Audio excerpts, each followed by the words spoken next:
নেশায় বুধ হয়ে তার ওই ডান্সকে উপভোগ করে। মাস্টার, আমরা বলে থাকি teacher is the second father of a student. একটা ছাত্রের বা দ্বিতীয় বাবা হচ্ছে তার শিক্ষক, এটা আমরা বলে থাকি। এক বাবা দুনিয়ার আলো দেখেছে, এক বাবা শিক্ষার আলো দেখেছে। আমরা তাই বলি শিক্ষক হচ্ছে বাবার সমতুল্য। একটা বাবার সামনে তার মেয়ে শরীরের 3 ভাগের মধ্যে 2 ভাগে কাপড় নেই, নাচছে, বলেন ও বাবা? বলেন ও শিক্ষক হতে পারে? তাজ্জব হয়ে যায়। সেদিন কোন একটা জায়গায় আপনাদের মালদার সকালবেলায় বোধহয় এসে প্রোগ্রাম ছিল, রাত্রিতে ভাইয়ের বাড়িটা আসলাম, দেখছি সকালবেলায় ফজরের কিছুক্ষণ পর থেকে গান বাজছে। আমি বললাম আজকে কি? তো আজকে হচ্ছে স্কুলের শিক্ষক দিবস। আশ্চর্য বিষয়, কোন স্কুল? যে প্রাইমারি। সকাল থেকে চলছে হিন্দি গান। আর এমন এমন রাত বাসার গান বর্তমানে বেরিয়েছে, আউযুবিল্লাহ। এই গানগুলা স্কুলে চলে। এখন দেখেন না এই দেশগুলো, যদি আমাদের সময় ছিল অন্তত রবীন্দ্রসঙ্গীত বাজতো, নজরুল সঙ্গীত, বলছি না এটা হালাল, এগুলো হারাম, গান মারি হারাম। তাহলে এই জিনিসগুলো আজকে আমাদের সমাজে কালচার হয়েছে। আপনার আমার সন্তান কি করে যাবে? আমার ছেলেকে ভাবছি 5-এ উঠবে, ও এবার 4 পাস করলো না, পরীক্ষা দিল, পরীক্ষা শেষ হলো। আমি ভাবছি বিভিন্ন স্কুলে খোঁজ দিচ্ছি কোথায় ভর্তি করবো, তো বলছো অমুক জায়গা দিয়েন না। একেবারে এমন অবস্থা হয়েছে, ক্লাস 5, 6, 7 এর ছেলেরা বিড়ি সিগারেট খাই, স্কুল একদম ওপেন। স্কুল আর শিক্ষা হচ্ছে না প্রায় স্কুল। আমি জানি না আপনাদেরকে অবস্থা কি। কিছু হোক না হোক, কিন্তু বিদায়ের দিনে পিকনিক হয়, গান হয়, হয় না? এগুলো তো হয়।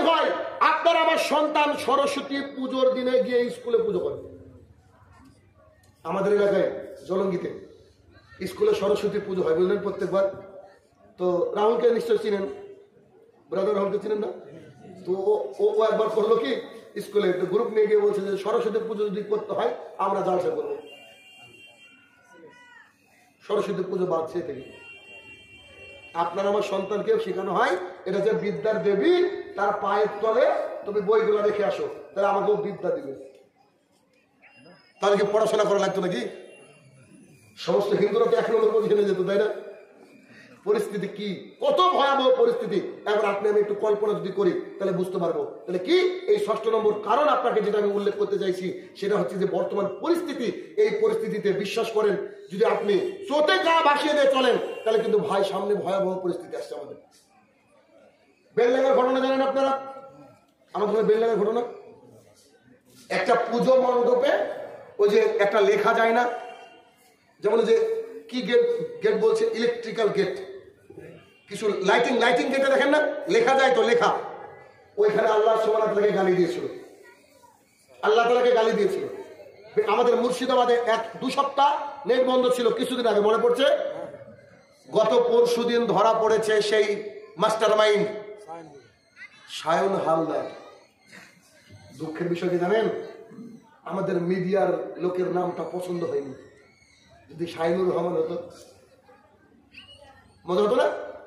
ধরা পড়েছে জঙ্গি অমক রহমান বলতো কি বলতো না, কিন্তু ধরা পড়েছে কে? সায়ন হালদার, একজন হিন্দু। তাই কোনো মিডিয়া কথা বলছে না, সব চুপ। শুধু পেপারে লিখে দিয়েছে মাস্টার মাইন্ড। কি সুন্দর শব্দ ব্যবহার করেছে, কি মাস্টার মাইন্ড। আর খালি যদি মোহাম্মদ থাকতো নামের আগে তো বলতো জঙ্গি।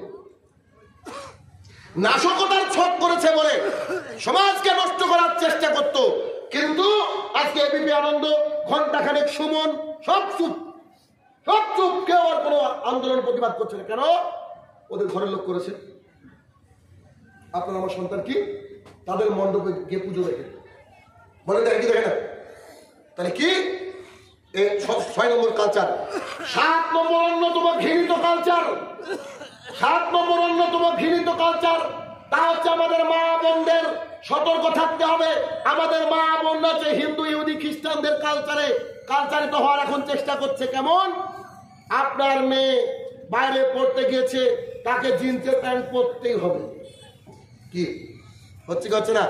এটা সে পড়তে গিয়েছে কানপুরে, পড়তে গিয়েছে কলকাতায়, কত সুন্দর সালোয়ার কামিজ নিয়ে গেল, সেই মহিলাটা ঢুকতে কি পরে? জিন্সের প্যান্ট পরে। আল্লাহ সুবহানাহু ওয়া তাআলা 33 নম্বর সূরার 33 নম্বর আয়াতে বললেন, ওয়াকারনা ফি বুয়ুতিকুন্না ওয়ালা তাবাররাজনা তাবাররুজাল জাহিলিয়াতিল উলা। এই মহিলারা শোনো, তোমরা বাড়ির মধ্যে থাকো, খবরদার জাহালাতের যুগের মতো তোমরা নিজেকে দেখে বেরিও না, তোমরা প্রদর্শন করে বেরিও না। আব্দুল্লাহ ইবনে মাসউদ রাদিয়াল্লাহু তাআলা বলেন, রাসূলুল্লাহ সাল্লাল্লাহু আলাইহি ওয়াসাল্লাম বলেছে, মহিলারা যায় শয়তানের আকৃতিতে, আসে শয়তানের আকৃতিতে। আব্দুল্লাহ ইবনে মাসউদ রাদিয়াল্লাহু তাআলা বলেন, রাসূলুল্লাহ সাল্লাল্লাহু আলাইহি ওয়াসাল্লাম বলেছেন, মহিলারা যখন বাইরে যায় শয়তান থেকে ক্ষিপ্ত করে তুলে, শয়তান থেকে সুন্দর করে সাজার জন্য উদ্বুদ্ধ করে। আমাদের মা বোনরা তাদের শরীরের মূল্য গোটা পৃথিবী বিক্রি করলে হবে না। অথচ কুমেরপুর রেল স্টেশনে গিয়ে যদি আপনি 1 কাঠা জমি কিনতে যান 5 লাখ টাকা 10 লাখ টাকা দাম, ঠিক না? গোটা পৃথিবীর দাম কত হবে? রাসূল সাল্লাল্লাহু আলাইহি ওয়াসাল্লাম বলেছেন, গোটা পৃথিবীকে বিক্রি করলে একজন মহিলার দাম হয় না আলমারাতুস সালেহা, একজন নেককার বউর দাম হয় না। অতএব এই এলাকার মানুষকে, আমি বাসুদেবপুরে মানুষকে বলবো, যখনই আপনার মেয়ে মডার্ন কোনো ড্রেস পরতে চাইবে, যার বয়স সাবালিকা হয়ে গেছে, যখনই কোনো মডার্ন ড্রেস পরতে চাইবে, তখনই আপনাকে বুঝতে হবে এ বি জাতীয় কালচার নিয়ে ড্রেস পরছে। একে কাহিনী শোনাবেন আয়েশা রাদিয়াল্লাহু তাআলা আনহার, খাদিজা রাদিয়াল্লাহু তাআলা আনহার জীবনী শোনাতে হবে, মারিয়ামের কথা থেকে শোনাতে হবে, ফেরাউনের স্ত্রী আসিয়ার কথা থেকে শোনাতে হবে, আম্মাজান হাফসা রাদিয়াল্লাহু তাআলা আনহার কথা শোনাতে হবে, সাহাবায়ে কেরাম তাদের যে জীবন, সেই জীবনের কথা শোনাতে হবে। কিন্তু আমাদের সমাজ আজকে উল্টে গেছে, পুরো উল্টে গেছে। একজন মহিলা যদি বেপর্দা হয়ে জাতির সামনে দিয়ে হাঁটে, বেপর্দা হয়ে যদি জাতির সামনে দিয়ে হাঁটে, হাজার হাজার পুরুষের ঈমান নষ্ট করে দেয়, করে না? আবু হুরায়রা রাদিয়াল্লাহু তাআলা বলেন, রাসূল সাল্লাল্লাহু আলাইহি ওয়াসাল্লাম বলেছেন, 2 শ্রেণীর মানুষকে আমি দেখিনি, তারা তো জান্নাতে যাবে না, জান্নাতের গন্ধ পাবে না। এমন এক শ্রেণীর মানুষ যাদের হাতে থাকবে গরুর লেজের মতো বাঁকানো লাঠি, তাই দিয়ে মানুষকে মারবে, তারা জান্নাতে যাবে না। 2, একজন মহিলা নেসাউন কাসিয়াতুন পরে থাকবে, আর এতুন উলঙ্গ পোশাক, মাইলাতুন মামিলাত, রাস্তাতে এমন করে হাঁটবে, এমন ঢং করে হাঁটবে যে নারী এমন ঢং করবে পুরুষ যেন তার দিকে আকৃষ্ট হয়, আর পুরুষকে আকৃষ্ট হওয়ার জন্য প্রাণপণে চেষ্টা করবে, রাস্তা দিয়ে হেঁটে যাবে। দেখেন না, একটা মহিলা বারবার ওড়না ঠিক করতে থাকে, কেন? ইন্ডিকেটর দেয় পুরুষকে। আসলে না, দেখেন না দৃশ্য, জাতির সামনে দিয়ে হেঁটে যাচ্ছে। এখন মুহাম্মদ সাল্লাল্লাহু আলাইহি ওয়াসাল্লাম হাদিসের শেষ অংশ শুনেন, এরা তো জান্নাতে যাবে না, জান্নাতের গন্ধ পাবে না। আল্লাহ রাসূল জান্নাতের গন্ধ কত দূর থেকে পাওয়া যায়? মুহাম্মদ সাল্লাল্লাহু আলাইহি ওয়াসাল্লাম একটা হাদিসে বলছেন যে মানে জান্নাতের গন্ধ পাওয়া যায় হচ্ছে 1 মাসের দূরের রাস্তা থেকে।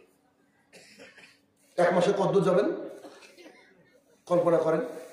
আর একটা হাদিসে আছে 40 বছরের দূরের রাস্তা থেকে জান্নাতের গন্ধ পাওয়া যায়।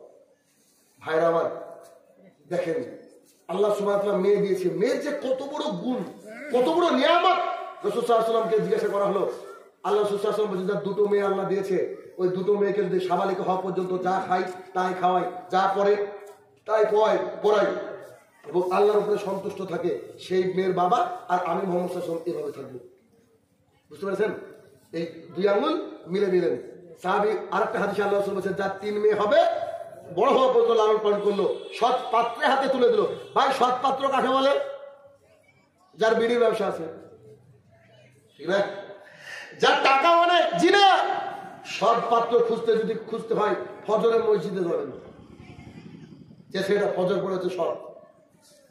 রুজির মালিককে তো আল্লাহ ভাবিয়েন না যে একটা কোটিপতি ধরে ছেলের বিয়ে দিলেন, ও আপনার মেয়েকে প্রতিদিন মারবে। খোঁজ নিয়ে দেখেন, গরিব ছেলের সাথে বিয়ে দেন, গাছতলায় থাকলেও তার জামাটা দিয়ে, তার পোশাকটা দিয়ে আপনার মেয়েটাকে আগলে রাখবে।